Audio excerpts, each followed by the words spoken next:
Saudações, torcedor do Verdão!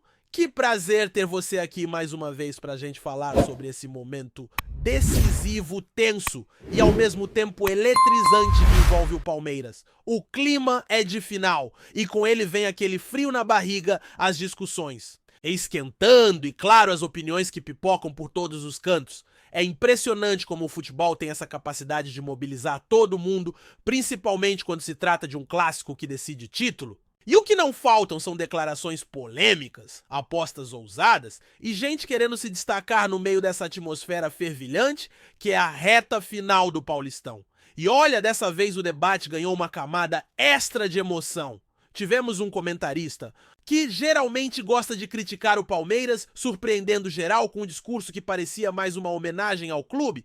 Em um programa recente ele não economizou, nos elogios destacou a administração do Verdão como uma das mais bem-sucedidas do futebol atual e até disse que o clube é um exemplo a ser seguido no mundo inteiro. Sim, você ouviu certo, no mundo inteiro. Segundo ele, o Palmeiras é uma verdadeira potência fora de campo, com uma estrutura de dar inveja, um equilíbrio financeiro admirável e um projeto esportivo que entrega resultado dentro e fora das quatro linhas. E mais, ele comparou o nosso técnico a um lobo faminto, que mesmo já tendo conquistado praticamente tudo o que podia, continua sedento por vitórias. Esse tipo de fala vindo de alguém que nunca foi muito simpático ao Palmeiras é daquelas que fazem a gente levantar a sobrancelha e pensar, será que finalmente reconheceram o nosso trabalho? Mas como todo bom comentarista que adora uma polêmica, ele não deixou a coisa só no elogio. Bastou o assunto mudar para a final do estadual que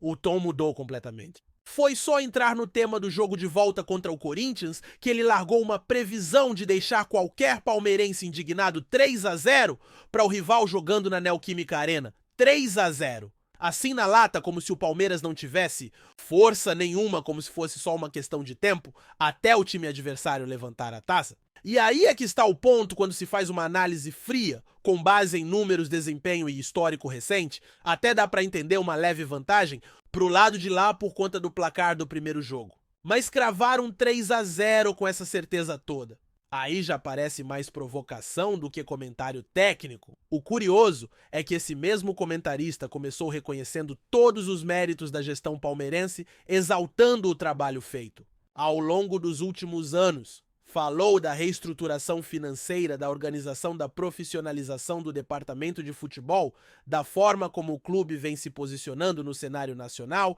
e até internacional. Disse que o Palmeiras hoje é modelo para qualquer outro clube que queira crescer de forma sustentável. Foi quase uma aula de administração baseada no que o Verdão vem fazendo.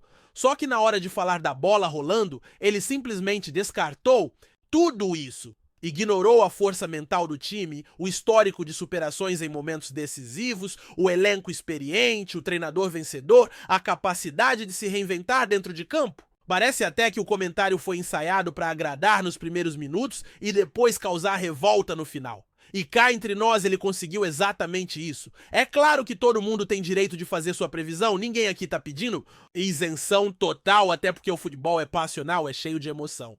Mas tem jeito de falar, tem argumento que pesa e tem também a responsabilidade de quem está sempre na mídia. Falar que o Palmeiras vai tomar 3-0 com essa naturalidade toda não parece apenas uma opinião esportiva, parece mais uma tentativa de cutucar, de gerar engajamento às custas do torcedor alviverde. Porque quem acompanha o Palmeiras sabe que esse time não se entrega fácil, esse elenco já passou por jogos duríssimos, virou confrontos improváveis e mostrou maturidade em momentos de extrema pressão. Apostar contra esse grupo é no mínimo arriscado.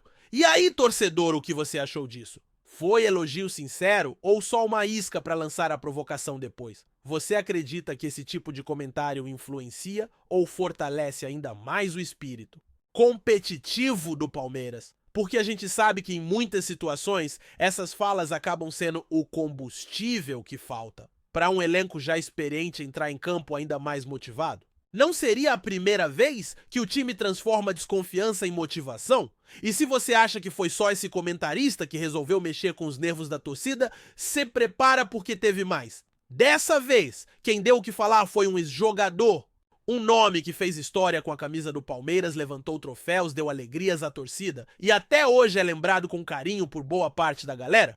Só que agora, do alto da sua posição como comentarista esportivo, ele resolveu apostar no rival. Isso mesmo, o cara que já vestiu o manto alviverde e que conhece a força do clube, por dentro e por fora simplesmente cravou que o Corinthians é o favorito e que o Palmeiras não vai conseguir reverter o placar. E não foi uma fala tímida, não! Ele falou com firmeza, convicção, como se a virada fosse algo fora de cogitação. A justificativa dele, a vitória por 1-0 no primeiro jogo, o mando de campo na partida decisiva e o bom momento do adversário. Segundo ele, o rival vai saber administrar a vantagem e sair com o título. E mais deixou claro que, mesmo respeitando o Palmeiras, não vê no time atual capacidade de virar esse confronto jogando fora de casa. É o tipo de declaração que, vinda de qualquer comentarista comum, até passaria batida. Mas vindo de alguém que tem história no clube, que já comemorou com a torcida e que ajudou a construir o legado do Palmeiras, pega diferente. Não dá pra negar que isso mexe com o torcedor, porque é aquela sensação de ser desacreditado por alguém que já esteve do nosso lado. Não é só um palpite, é a forma como foi dito. Sem ponderações, sem reconhecer os méritos do time atual, sem sequer considerar que o Palmeiras tem um elenco forte, uma comissão técnica competente e uma estrutura que poucos clubes possuem. Fica parecendo até um desdém, uma maneira de se distanciar da própria história que viveu no clube. E o torcedor sente isso. Sente como se houvesse um certo desprezo por tudo que o Palmeiras representa hoje. E quando um ex-jogador fala com tanta certeza contra o próprio clube, soa estranho. Soa como se estivesse tentando agradar outro lado, como se quisesse se mostrar imparcial a qualquer custo, mesmo que para isso precise ignorar a realidade. E aí eu pergunto, será que realmente é impossível virar esse jogo? Será que o Palmeiras, tricampeão estadual atual, campeão de várias competições importantes, com um dos elencos mais respeitados do Brasil, não tem nenhuma chance? É difícil.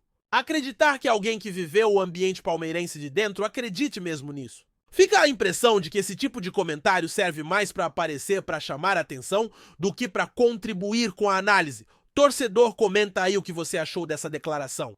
Você acha que esse jogador tá certo em apostar no rival com tanta certeza? Ou faltou respeito com o clube que ele ajudou a construir? Você encara isso como uma simples opinião ou como uma quebra de gratidão com a camisa que ele já defendeu? E como se não bastasse toda essa atmosfera de decisão, ainda veio a notícia que mexeu com os planos da comissão técnica. Richard Rios está fora da partida decisiva contra o Corinthians. A confirmação caiu como uma ducha fria para muitos torcedores que contavam com o colombiano como peça importante no meio-campo. Ele atuou durante os 90 minutos pela seleção da Colômbia contra o Paraguai nas eliminatórias da Copa do Mundo e, por conta da logística complicada e do curto tempo de recuperação, o Palmeiras optou por não utilizá-lo neste segundo jogo da final. Uma decisão que, apesar de dolorosa, faz sentido dentro de um planejamento que prioriza a saúde do atleta e o rendimento coletivo. Com a ausência de Rios, quem ganha espaço é Aníbal Moreno. O volante argentino que vinha sendo reserva nos últimos compromissos agora tem a chance de mostrar por que foi contratado e o quanto pode ser útil em momentos de alta pressão. Ao lado de Emiliano Martínez, que também retorna de compromisso com a seleção do Uruguai, ele será responsável por dar sustentação ao meio-campo e manter o equilíbrio entre defesa e ataque. E esse pode ser o momento em que Aníbal se consolida de vez como uma peça importante no elenco. Ele tem características interessantes, boa capacidade de marcação, leitura de jogo apurada e um bom passe na transição ofensiva. Mas, acima de tudo, tem personalidade. E personalidade é exatamente o que se exige num clássico como esse. O futebol tem dessas coisas. Às vezes a ausência de um jogador abre uma janela para outro brilhar, e Aníbal sabe que está diante de uma oportunidade de ouro. Um bom desempenho numa final pode mudar completamente a percepção da torcida e da comissão técnica sobre seu papel no time. Ainda mais numa partida onde cada centímetro de campo será disputado com intensidade máxima.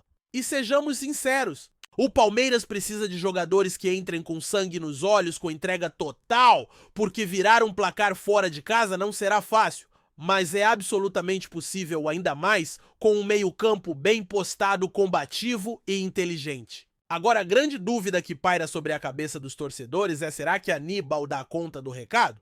Será que a dupla com Martínez vai funcionar sob pressão? Tem quem acredite que sim, apostando na qualidade do argentino e no histórico recente de boas atuações quando teve minutos em campo, mas também há os mais cautelosos que ainda não se convenceram totalmente do seu potencial, o que é natural. Torcida é movida por sentimento e desempenho, e jogo decisivo é sempre um teste de fogo não só para os jogadores, mas também para as decisões da comissão técnica. E enquanto o elenco se prepara para essa batalha dentro de campo nos bastidores, a diretoria do Palmeiras já começou a se movimentar com foco total na janela de transferências do meio do ano. O clube, sempre atento às necessidades do elenco e com os olhos voltados para o futuro, já observa com carinho algumas peças que podem ser importantes na sequência da temporada. Um dos nomes que está ganhando força nas conversas internas é o de Mauro Júnior, lateral, que atualmente defende o PSV, um jogador versátil jovem com passagens pelo futebol europeu e características ofensivas que se encaixam bem no estilo de jogo do Verdão. A sondagem é real, embora nada tenha sido oficializado até agora. Outro nome que surgiu com força nos bastidores foi o do uruguaio Gastón Martirena, que atua pelo Racing da Argentina. De acordo com informações que circulam nos meios especializados, o clube argentino estaria pedindo algo em torno de 10 milhões de dólares para liberar o jogador. Um valor considerável que ultrapassa 50 milhões de reais e que exige, claro, uma análise cuidadosa por parte da diretoria palmeirense. Não dá para sair investindo esse montante sem a certeza de que o atleta será uma peça fundamental no elenco. Ainda mais quando se trata de uma posição que neste momento conta com nomes experientes como Marcos Rocha e Mike, além do jovem Agustín Giai, que está sendo preparado para ganhar mais espaço. E aqui vale uma observação importante, Marcos. Rocha, titular na primeira final, já sinalizou que deve encerrar seu ciclo no clube ao fim da temporada. Com isso, a lateral direita vai se tornando naturalmente uma posição que precisa de renovação. O Palmeiras está atento a isso, mas adota uma postura que já virou sua marca registrada nos últimos anos: o silêncio estratégico. Nenhum dirigente confirma, nenhum funcionário vaza nada. Tudo é feito nos bastidores com cautela, de forma silenciosa e pensada. E essa abordagem tem funcionado, evita especulações desnecessárias, diminui a concorrência e impede que os valores inflacionem mais do que o necessário. Só que mesmo com esse cuidado todo, a torcida não deixa de especular e de dar seus palpites. Tem gente que apoia a chegada de Martirena, acredita que o uruguaio pode ser um bom substituto para Rocha e já vislumbra uma briga interessante com Mike e Giai pela titularidade. Outros preferem Mauro Júnior, talvez por sua experiência europeia, ou por já ter demonstrado um bom nível em diferentes posições. E como sempre, tem quem defenda que o elenco atual é suficiente e que não é hora de fazer loucuras no mercado. Cada torcedor tem sua leitura, e isso é parte da paixão que envolve o futebol. E você, torcedor, o que pensa sobre essas possíveis contratações? Acha que o clube deve investir forte agora? Ou esperar a abertura oficial da janela para tomar decisões mais concretas? Martirena vale mesmo esse valor todo? Mauro Júnior é uma boa aposta ou seria mais uma incógnita? Compartilhe aí sua visão, porque essa fase de especulações também faz parte da emoção de ser torcedor. Enquanto os 11 brigam dentro de campo, a diretoria vai desenhando os próximos passos fora dele, com um olho no presente e o outro no futuro. O Palmeiras segue vivendo essa intensidade típica de um clube gigante. De um lado, o foco total na decisão do estadual, com o elenco sendo preparado, peças sendo testadas e estratégias sendo traçadas. Do outro, o planejamento de longo prazo, pensando em como manter o clube competitivo em todos os cenários, seja no Brasileirão, na Copa Libertadores ou em futuras decisões. É esse equilíbrio entre o agora e o que está por vir que transforma o Verdão em um exemplo de gestão e de futebol bem jogado. Faltando poucos dias para o confronto, o clima é de expectativa. A torcida está mobilizada, os bastidores estão movimentados e os jogadores sabem que têm a missão de manter o clube no topo. A ausência de Rios pode até parecer um golpe duro, mas também pode abrir espaço para novas histórias. A chance está aí e o futebol adora esses momentos de reviravolta. Antes de prosseguirmos, te pedimos que deixe seu like e já se inscreva no canal para não perder nenhuma novidade exclusiva do Palmeiras continuando. Em uma recente coletiva de imprensa, Abel Ferreira, o aclamado treinador do Palmeiras, causou um alvoroço ao deixar no ar uma frase enigmática. "Tem jogador contaminando o elenco", disse ele, gerando uma onda de especulações. O que começou como uma simples declaração sobre a harmonia do vestiário virou um verdadeiro mistério, deixando torcedores e imprensa à caça de pistas sobre quem seria o jogador responsável por essa tal contaminação. A questão é, seria uma crítica direta a um membro específico do elenco ou um alerta mais geral sobre a moral do time? No Palmeiras, a preocupação com a unidade do grupo nunca foi pequena. Sob a liderança de Abel, o clube conquistou títulos importantes como a Libertadores, o Campeonato Brasileiro e a Copa do Brasil. Porém, mesmo com tantas glórias, o treinador não esconde sua frustração em momentos difíceis, e essa recente declaração sugere que nem todo mundo no vestiário compartilha do mesmo comprometimento e espírito vencedor. A grande dúvida que fica é: quem estaria minando a confiança e o trabalho de equipe que tornou o Palmeiras tão dominante? A ideia de contaminação levantada por Abel remete à pressão psicológica que muitas vezes acompanha grandes clubes e jogadores de alto nível. Seria essa uma metáfora para comportamentos negativos, como falta de comprometimento nos treinos, atitudes indisciplinadas ou até mesmo interesses individuais em detrimento do coletivo? Por trás de cada grande título, há uma série de sacrifícios feitos por todos, e qualquer falha na moral do grupo pode ser o ponto de ruptura. Abel, com sua postura firme e enérgica, certamente sente a responsabilidade de preservar a coesão do time. O mistério cresce ainda mais quando se pensa em quem poderia ser esse jogador contaminador. Não faltam nomes que poderiam estar no centro dessa polêmica, mas é importante lembrar que as declarações de Abel raramente são em vão. Elas são sempre um convite à reflexão tanto para o elenco quanto para a torcida. E se a crítica for justamente uma maneira de puxar a orelha dos seus atletas, estimulando-os a se unirem ainda mais em busca dos objetivos coletivos? À medida que as semanas passam e o clima no Palmeiras segue tenso, a curiosidade sobre essa declaração aumenta. Será que Abel fará novos esclarecimentos ou a contaminação do elenco é algo que ficará nas sombras aguardando o momento certo para ser resolvido? A situação promete alimentar as discussões nos bastidores enquanto o Palmeiras segue com seu olhar fixo nas competições? No fim, quem realmente pagará o preço por essa tensão dentro do vestiário será o próprio time. E os próximos jogos serão decisivos para ver como a situação se desenrolará. Apresentamos as últimas notícias do Palmeiras diariamente. Inscreva-se no nosso canal e deixe o seu like para continuar recebendo informações exclusivas. Não se esqueça de compartilhar a sua opinião sobre essa notícia nos comentários, pois sua participação é fundamental para a família palmeirense. Até o próximo vídeo. Avante palestra!